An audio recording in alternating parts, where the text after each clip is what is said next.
Hello, ഇത് നമ്മൾ wireless ആയിട്ട് ചെയ്യുന്നതാണ്. വയർലെസ് ആയിട്ട് ചെയ്യുമ്പോൾ ഡീസൽ മെഷീനാണ്. ഡീസൽ മെഷീനിൽ ഇത് വേണ്ട വയർലെസ് ആയതുകൊണ്ട് നമ്മൾ RPM കേബിൾ കണക്ട് ചെയ്തിട്ടില്ല. RPM ഇതാണ് ഡിവൈസ്. വയർലെസ് ആയിട്ട് വെക്കാൻ വേണ്ടിയിട്ട് നമ്മൾ മാഗ്നറ്റിക് സെൻസർ കണക്ട് ചെയ്തിട്ടുണ്ട്. ഈ മെഷീന് ഇത് തമ്മിൽ ഇതില്ല.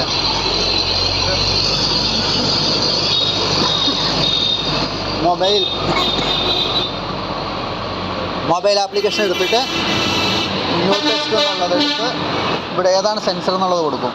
ഇപ്പോൾ വൈബ്രേഷനാണ് ഇപ്പോൾ സെൻസർ വെച്ചേണേ. പിന്നെ സിലിണ്ടർ 4 സിലിണ്ടർ കൊടുത്തു. BS3 ആണോ BS4 ആണോ എന്ന് കൊടുത്തു. എന്നിട്ട് ഇവിടെ സ്റ്റാർട്ട് എന്ന് കൊടുക്കും.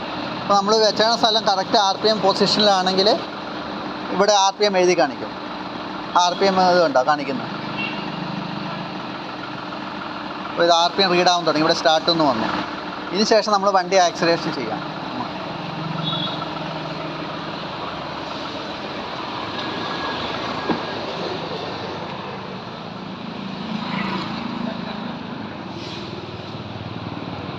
ഒരു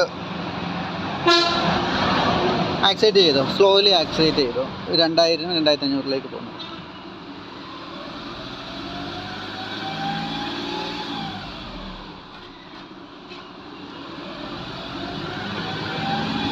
ഓക്കെ, അങ്ങനെ 3 പ്രാവശ്യം ചെയ്യുക. പിന്നെ ചെയ്യും. 2000 പോട്ടെ.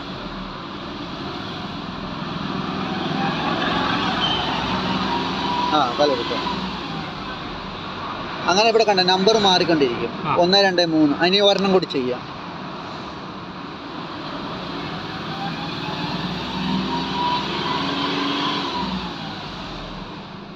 ഓക്കെ, കാലെടുത്തോളൂ.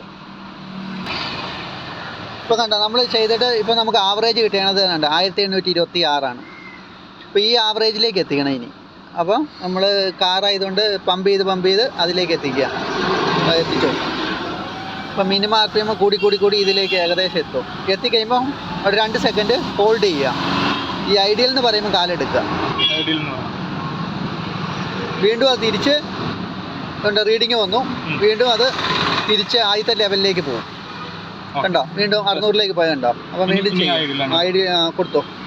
ഇനി നമ്മൾ ഈ 1800 എത്തിക്കണം.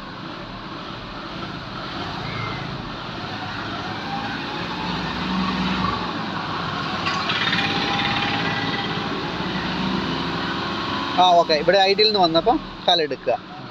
അപ്പോൾ 2 എണ്ണമായി. ഇവിടെ കണ്ടോ, ഈ 2 കാണിക്കുന്നുണ്ടോ. ഇനി 3ാമത്തെ ഇതിലേക്ക് പോവാം.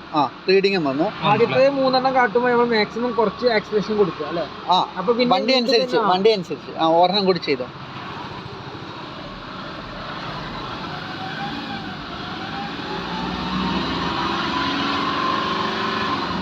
ഓക്കെ, അപ്പോൾ ഇത്രയാണ്. ഇത് എല്ലാം കഴിയുമ്പോൾ ട്രാൻസ്മിറ്റ് എന്ന് എഴുതി കാണിക്കും. ഇപ്പോൾ ഈ ട്രാൻസ്മിറ്റ് എന്ന് പറയുമ്പോൾ ഈ റീഡിങ് കമ്പ്യൂട്ടറിലേക്ക് വന്നിട്ടുണ്ടാവും. ഓക്കെ, ഇത്രയാണ് ഡീസലിൻ്റെ ചെയ്യാനുള്ളത്.